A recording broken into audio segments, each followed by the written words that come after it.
Hi friends எல்லாருக்கும் வணக்கம். Happy Sunday. So இன்றைக்கி சண்டே ஸ்பெஷல் என்ன பண்ண போகிறோம் வாங்க பார்க்கலாம். ஸோ இன்றைக்கி நாங்கள் செட் தோசை தான் செய்ய போகிறோம். பெங்களூர் சைடில் ஹோட்டலில் நீங்கள் பார்த்துருப்பீங்க இந்த செட் தோசை. ஸோ அதை தான் நம்ம ட்ரை பண்ண போகிறோம் வாங்க. இதுக்கு தேவையான பொருட்கள் வெங்காயம் வந்து சின்ன சின்னதாக நறுக்கி எடுத்திருக்கேன்.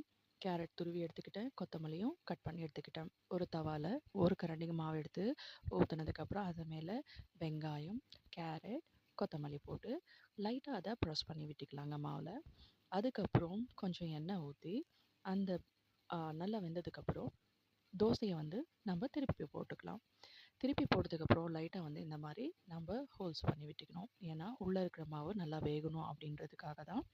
ஸோ அதுக்கப்புறம் தோசை வந்து நல்லா ரெடி ஆயிடுச்சு பாருங்கள் எப்படி இருக்குன்னு. இது கூட நான் வந்து எக் சாம்பார் வச்சுருக்கேன். ஸோ இந்த முட்டை சாம்பார் தான் வந்து தோசை கூட சர்வ் பண்ண போகிறேன். Very tasty. நீங்களும் ட்ரை பண்ணி பாருங்கள். கண்டிப்பாக நல்லாயிருக்கும். Thank you so